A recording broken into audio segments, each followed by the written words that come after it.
ශිෂ්ණය වක්වීම ලෙඩක්ද?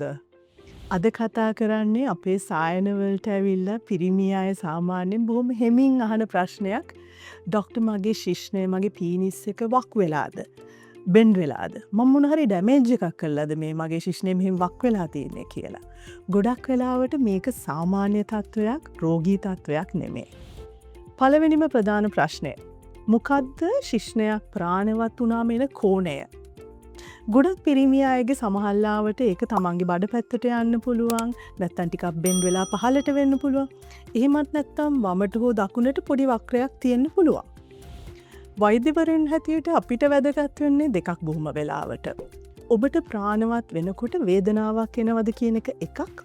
අනිත් ඒ තමයි ඔබට ලිංගිකව හැසිරෙන්න පුළුවන්ද, ඔබට ස්වයං වින්දනය කරන්න පුළුවන්ද කියලා වේදනාවක් නොමැතිව. ඔබ යෝන් වියේදී ඉඳලම ඔබගේ ශිෂ්ණය ප්‍රාණවත් වෙද්දී සමහරලාට පොඩ්ඩක් පැත්තට යන්න පුළුවන්, සමහරලාට පොඩ්ඩක් උඩට වෙන්න පුළුවන්.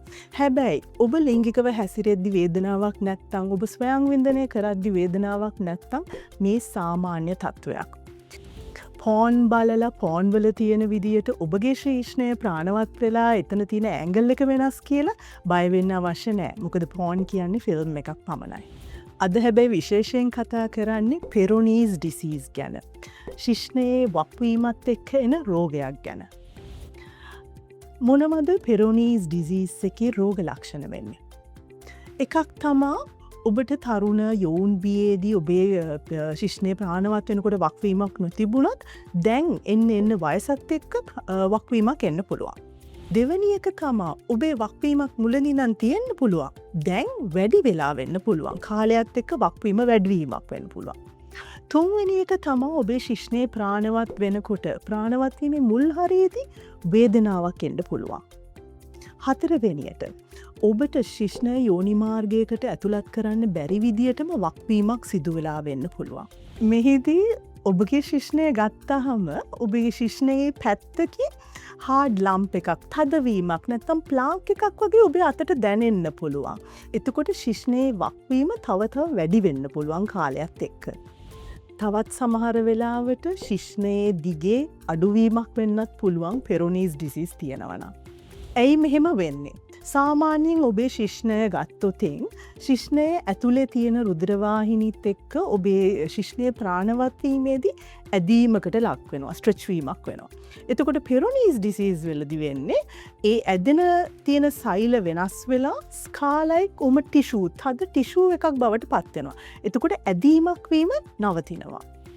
කොහොමද පෙරොනීස් ඩිසීස් හැදෙන්නේ? දැන් හිතන්න ඔබ ලිංගිකව හැසිරෙනකොට සමහරලාවට එක පාට ශිෂ්ණය බෙන්ඩ් වෙන්න පුළුවන්, වක් වෙන්න පුළුවන්. ඊට අමතරව පොඩි එක පාට වේදනාවක් එන්න පුළුවන්. තවත් වෙලාවට චූටි ඉන්ජරීස් එන්න පුළුවන් ලිංගිකව හැසිරෙනකොට.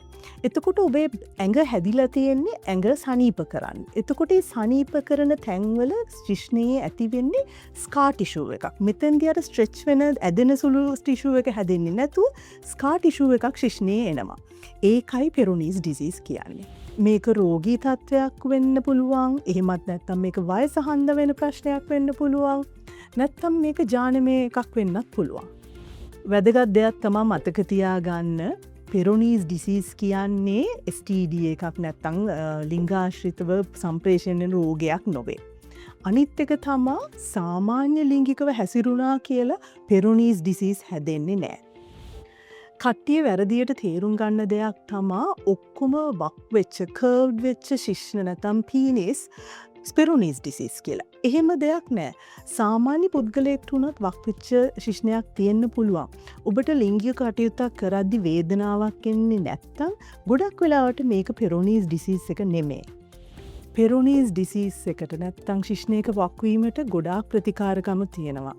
බේත් දෙන්න තියලුවන් නැත්තං ඉන්ජෙක්ෂන් තියෙනවා, ඔපරේෂන් ජාති තියෙනවා. වැදගත් වෙන්නේ ඔබ නියමිත වේලාවට වෛද්‍යවරයෙක් හම්බෙන එක, නිහඬව පසුතැවෙන්නේ නැතුව. විශේෂයෙන් කියන්න ඕනේ පෙරොනීස් ඩිසීස් කියන ලෙඩේට බේත් නැතුව, ප්‍රතිකාර ක්‍රම කරන්න නැතුව සනීප වෙන්නේ නැහැ.